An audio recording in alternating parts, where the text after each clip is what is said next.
یہ عبدالحفیظ صاحب ہیں، شاہینوں کا شہر سرگودا، یہ وہیں سے سوال کر رہے ہیں. کہتے ہیں شریعت میں لبیک یا رسول اللہ صلی اللہ علیہ وآلہ وسلم کہنا کیسا ہے، جبکہ لبیک اللہم لبیک تو حج کے موقع پر تلبیہ کے طور پہ پڑھا جاتا ہے. عبدالحفیظ آپ نے ایک بہت اچھا سوال کیا. دیکھیں اسلام میں جو تلبیہ ہے نا وہ ہے لبیک اللہم لبیک لبیک لا شریک لک لبیک ان الحمد والنعمت لک والملک لا شریک لک. یہ تلبیہ ہے. رسول اکرم صلی اللہ علیہ وسلم نے بھی پڑھا ہے، صحابہ کرام نے بھی پڑھا ہے، اہل بیت نے بھی پڑھا ہے، تابعین نے بھی پڑھا ہے، تبع تابعین نے بھی پڑھا ہے، ائمہ اربعہ نے بھی پڑھا ہے. پوری امت اس کو پڑھتے ہوئے آ رہی ہے. وہ حج اور عمرے کے موقع پہ پڑھتے ہیں. آپ نے احرام میں پڑھنا شروع کر دینا ہے. جب آپ نے احرام پہن لینا ہے تا وقت تک کہ کعبہ پہنچ نہ جائیں اس وقت آپ نے اس وقت تک تلبیہ پڑھنا ہے. اور جب کعبہ پہنچ جائیں تو اب لبیک کی حاضری تو ہو گئی، اب آپ نے جو ہے نا وہ تلبیہ موقوف کرنا ہے اور اپنے مناسک حج اور مناسک عمرہ کو شروع کر لینا.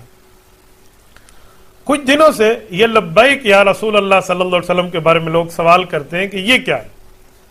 صحابہ کرام رضی اللہ عنہ مجمعین رسول اکرم صلی اللہ علیہ وسلم کے سامنے بیٹھے ہوتے، کوئی صحابی حاضر ہوتے اور انہیں کچھ پوچھنا عرض کرنا ہوتا اللہ کے رسول کی خدمت میں، تو وہ بات کرتا، اللہ کے رسول بات کرتے تو لبیک یا رسول اللہ میں حاضر ہوں، لبیک وسعدیک یا رسول رب العالمین.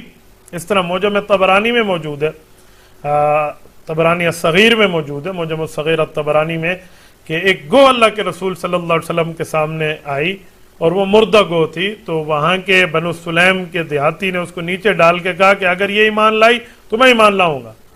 تو اللہ کے رسول صلی اللہ علیہ وسلم کا معجزہ ہے، حضور علیہ الصلوۃ والسلام نے گو کو مخاطب کر کے فرمایا یا ضب، اے گو. تو کہتے ہیں فیجیبہ، اس نے جو جواب دیا ہے نا بلغت عربی فصیحہ، لغت عربی میں فصیح زبان میں جواب دیا، لبیک وسعدیک یا رسول رب العالمین قد افلح من صدقک وقد خاب من کذبک. کامیاب ہو گیا وہ بندہ جو آپ پہ ایمان لایا، ناکام ہو گیا جس نے آپ کو ٹھکرایا. یہ جواب. تو اس سے اور اس طرح باقی حدیث سے، مثلا حضرت جابر کی روایت ہے لبیک وسعدیک یا رسول اللہ. تو یہ الفاظ صحابہ کرام رسول اللہ صلی اللہ علیہ وسلم کی موجودگی میں عرض کرتے جب اللہ کے رسول سامنے تشریف فرما ہوتے. تو اب بھی کوئی بندہ روزہ رسول پر حاضر ہو تو لبیک کی بات کر کے وہ بات کرے تو رسول اللہ صلی اللہ علیہ وسلم اپنے روزہ میں وفات کے بعد حیات ہیں، قبر کے قریب والوں کا سلام و کلام اللہ کے رسول سنتے ہیں اور جواب دیتے ہیں.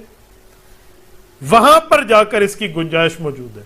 لیکن آپ دور رہ کر لبیک یا رسول اللہ کہتے ہیں تو رسول اللہ صلی اللہ علیہ وسلم کے صحابہ کا یہ طریقہ پوری کائنات میں کہیں ثابت نہیں ہے.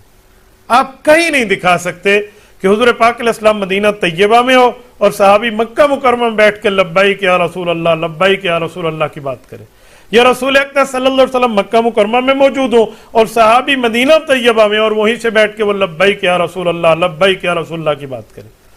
دور سے رہ کے لبیک، مکہ مکرمہ سے آپ دور ہیں، کعبہ سے دور ہیں، لبیک اللہم لبیک کہنا تو شریعت میں ثابت ہے، رسول اللہ صلی اللہ علیہ وسلم ثابت ہے، صحابہ کرام اہل بیت عظام اور امت مسلمہ سے ثابت ہے.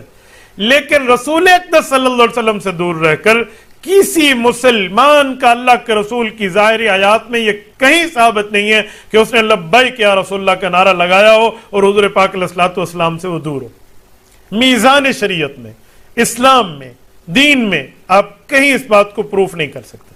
جب ہم یہ بات کہتے ہیں کہ بابا لبیک کہنا ہے تو روزہ رسول پر جائیے، ادھر لبیک کہنا تو لبیک اللہم لبیک کہیے، تلبیہ نہ بدلیے، تو لوگ کیا کہتے ہیں ان کو رسول اللہ کے نام سے چڑ ہے، کافر اور بے ایمان ہے وہ بندہ جس کو رسول اللہ کے نام مبارک سے چڑھو. کون کہتے چڑ ہے؟ ایسی کوئی بات نہیں ہے.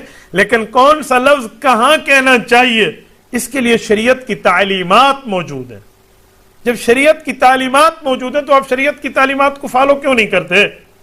صرف محبت کو، عقیدت کو، پیار کو سامنے رکھیں اور شریعت کو پس پش ڈال دیں. جو کام صحابہ نے نہ کیا ہو، اہل بیت نے نہ کیا ہو، تابعین نے نہ کیا ہو، تبع تابعین نے نہ کیا ہو، امت مسلمہ کے عمل اور معمولات سے اور تعامل سے وہ ثابت نہ ہو اور ہم کہ جی نہیں مجھے محبت ہے تو پھر آپ کہیں میری رائے ہے، پھر اس کو شریعت کا نام نہ دیں. میں بعض اوقات حیران ہوں، یہ لبیک کا نام جو ہے کہاں سے کہاں تک لوگ لوگوں کے سامنے لینے کے لیے تو تیار ہیں، اور جب کوئی اور مسئلہ ہو تو وہاں سے نام اوپر نیچے، بابا وہ بات کریں جو شریعت میں کرنے والی ہے۔ اگر آپ شریعت کی بات کریں گے تو شریعت کے اصولوں سے اسپیسیفک اسے ثابت کرنا پڑے گا۔ اس بنیاد پہ مکہ مکرمہ سے دور رہ کے لبیک اللہم لبیک کہنا تو شریعت میں ثابت ہے، لیکن رسول اللہ صلی اللہ علیہ وسلم سے دور رہ کر لبیک یا رسول اللہ کے نعرے اور لبیک یا رسول اللہ کی بات، یہ شریعت میں کہیں بھی ثابت نہیں ہے۔